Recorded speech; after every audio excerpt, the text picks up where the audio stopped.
फ्रांसीसी क्रांति 9th class के हिसाब से पढ़ते हैं। ये न्यू बुक है एनसीईआरटी की, उसके अकॉर्डिंग फ्रांसीसी क्रांति जनता कब करती है? जब वो अपने राजा या शासक के अत्याचारों से या उनकी नीतियों से त्रस्त हो जाती है तो अंत में जनता क्रांति करती है। और क्रांति करने के लिए उस जनता को जगाने वाले व्यक्ति भी होते हैं। जैसे जो फ्रांस की क्रांति हुई तो इस जो विचारक थे जैसे रूसो है, मॉन्टेस्क्यू है, तो इन्होंने जनता को जागृत किया और जनता ने अंत में शासक के खिलाफ क्रांति कर दी। अगर हम फ्रांस की क्रांति की बात करते हैं तो फ्रांस में शुरुआती अगर थोड़ा देखते हैं तो 1774 में से यहाँ पर बूर्बो राजवंश का शासन था। लेकिन जब क्रांति हुई उस समय लुई 16वें का शासन था। 1789 ईस्वी में क्रांति हुई और इसका जो विवाह है वो राजकुमारी थी ऑस्ट्रिया की, इसके साथ ऑस्ट्रिया की राजकुमारी मैरी एंटोनियट के साथ लुई 16वें का विवाह हो गया। ये ऑस्ट्रिया उस समय ऐसी स्थिति थी फ्रांस और ऑस्ट्रिया की जैसे वर्तमान में भारत और पाकिस्तान की स्थिति है। तो जैसे भारत के लोग पाकिस्तान के साथ या पाकिस्तान के लोग भारत के साथ थोड़े संबंध हमेशा युद्ध जैसे रहते हैं, तो उसी समय फ्रांस और ऑस्ट्रिया की जो संबंध है वो भी अच्छे नहीं थे। तो ऐसी स्थिति में ये विवाह हो गया जो फ्रांस के लोगों को कुछ खास पसंद नहीं आया। इसके साथ ही इस समय जो वर्साई का महल है जहाँ रानी और राजा रहते थे वहाँ शान और शौकत और बहुत सारे ऐसे डिसीजन लिए गए कि यहाँ की जो स्थितियाँ हैं, आर्थिक स्थिति जो है वो खराब हो गई। और आर्थिक स्थिति खराब होने की वजह से राजा ने कहा कि भाई अब हम और टैक्स लगाएंगे जनता पर। और उस समय जो जनता है, जो फ्रांस का जो समाज है वो 3 भागों में बटा हुआ था। समाज 3 वर्ग में बटा हुआ था। उनको स्टेट बोलते थे, प्रथम स्टेट, सेकंड स्टेट और थर्ड स्टेट। जब टैक्स लगाने की बात हुई तो जो अंतिम बैठक है टैक्स लगाने की वो 1614 ईस्वी में हुई थी। उसके बाद टैक्स लगाने के लिए इनका एक रूल था कि टैक्स में जैसे प्रथम स्टेट है तो इसमें कौन शामिल था? राजा और जो राज परिवार है उस राज परिवार के सदस्य, ये सब प्रथम स्टेट में शामिल थे। सेकंड स्टेट में जो पादरी वर्ग है, जो चर्च से जुड़े हुए जो लोग हैं वो सब सेकंड स्टेट में शामिल थे। और तीसरे स्टेट में बाकी जो जनता है उसमें किसान भी आ गया, अध्यापक आ गया, वहाँ का जो सारे जनता है वो सारी जनता तीसरे स्टेट में आती थी। अगर हम फ्रांस की बात करते हैं तो वहाँ लगभग 90% जो पॉपुलेशन है वो किसान थे और बाकी जो बच गए हम वो पादरी, राजा और अन्य लोग आ गए जिसमें बुद्धिजीवी वर्ग भी शामिल था। जब टैक्स लगाने की बात होती थी तो राजा यहाँ बैठता था और वो कहता था कि भाई अब हम क्या करेंगे, टैक्स बढ़ा रहे हैं। टैक्स बढ़ाने के लिए इन सबको 3 वोट गिना जाता था। प्रथम स्टेट का 1 वोट, सेकंड स्टेट का 1 वोट और थर्ड स्टेट का 1 वोट।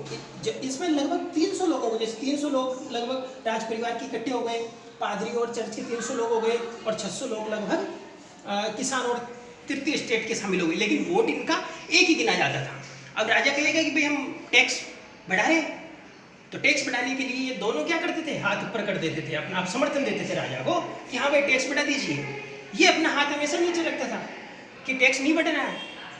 और राजा क्या कहता था कि भाई 3 में से जो 2 वोट है वो टैक्स बढ़ने पे आ रहे हैं, इसलिए हम क्या करेंगे, टैक्स बढ़ाएंगे। तो ये हमेशा हार जाते थे। लेकिन इसमें ये थी कि ये टैक्स फ्री थे, इनको टैक्स देना नहीं होता था, इनको भी टैक्स नहीं देना होता था, टैक्स सिर्फ तीसरा स्टेट देता था। लेकिन ये वोट करते थे कि हम टैक्स बढ़ा दीजिए साहब। तो किसान और जनता, बाकी जनता इससे क्या हो गई, परेशान हो गई। इसके अलावा जो चर्च है उनको अलग से टैक्स वसूलने का अधिकार था, वो अलग से अपना एक टैक्स लेते थे, इसका नाम था टाहित। टाहित नाम का अलग से धार्मिक कर लिया जाता था जो चर्च और पादरी जनता से वसूलता था। तो ये सारा जो सामाजिक स्ट्रक्चर है फ्रांस का, इससे फ्रांस की जो जनता है खासकर तृतीय स्टेट के लोग वो काफ़ी परेशान हो गए। और उन्होंने जब ऐसी परिस्थितियां हुई तो इस परिस्थितियों के कारण फ्रांस में क्रांति हो गई। जब फ्रांस के लोग फिर से टैक्स बढ़ाने के लिए, तो फ्रांस की जो ऐसी स्थिति हो गई, आर्थिक स्थिति खराब हो गई, तो राजा ने कहा कि हम एक बार फिर से ये बैठक बुलाते हैं टैक्स बढ़ाने के लिए। और बैठक बुलाई गई 5 मई 1789 को। इससे पहले अंतिम जो बैठक है स्टेट जनरल की वो 1614 ईस्वी में बुलाई गई थी। 5 मई 1789 में जब बैठक बुलाई गई तो लोग इसी तरह से एकत्रित हो गए। राजा ने कहा टैक्स बढ़ाएंगे, इसी तरह वोटिंग हुई और अंत में यही फैसला निकला कि भाई टैक्स बढ़ा दिया जाएगा। लेकिन जनता इससे असंतुष्ट हो गई और असंतुष्ट होने के कारण वो वहीं पर एकत्रित रही और वो 20 जून को टेनिस कोर्ट में, जो टेनिस कोर्ट है वो जो वर्साई का महल है, वर्साई के महल में ही बैठक हो रही थी और वर्साई के महल के बाहर टेनिस कोर्ट है, वहाँ सभी पब्लिक एक जगह इकट्ठी हो गई और इन्होंने ये कहा कि अपने आप को इन्होंने नेशनल असेंबली घोषित कर लिया और कहा कि जब तक हम इस चीज़ का निस्तारण नहीं कर देते हैं यहाँ से बाहर नहीं निकलेंगे। और वो वर्साई के महल में ही इकट्ठे हो गए, महल के बाहर इकट्ठे हो गए और नारे लगाने लगे। वहाँ की महिलाएं नारे लगाने लगी कि हमें रोटी दो। तो इसी संदर्भ में, रोटी दो के संदर्भ में जब नारे लगे तो रानी ने जब ये सुना, रानी एंथेनोत ने, कि ये रोटी दो के नारे जब पब्लिक लगा रही है, तो राजा से पूछा कि भाई रोटी दो के नारे क्यों लगा रही है, इनके पास रोटी नहीं है तो इनको केक खाना चाहिए, यहाँ आकर ये नारे लगा रही रोटी दो रोटी दो। तो इससे ये पता चलता है कि रानी और जो राजा है और जो रानी है इसको व्यवहारिक जानकारी नहीं थी, शासन कैसे करना है कैसे नहीं करना है।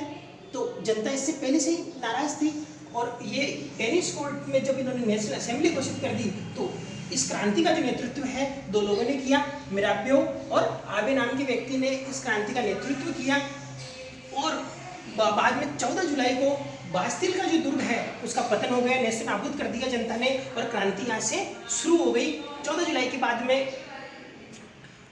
आगे जो नेशनल असेंबली है वो अपना संविधान बनाएगी और संविधान बनाने के बाद में जो लुई 16वें का परिवार है उसको मौत की घाट उतार देगी। लेकिन हाँ, इस संदर्भ में भी अभी और कहानी आएगी कि कैसे जो राजा का परिवार है लुई 16वां वो ऑस्ट्रिया से मदद लेगा। ऑस्ट्रिया के जो राजा है वो फ्रांस की जनता को धमकाएंगे और किस तरह से ये सारा घटनाक्रम चलता है वो हम सेकंड वीडियो में देखेंगे। तो आज के लिए इतना ही।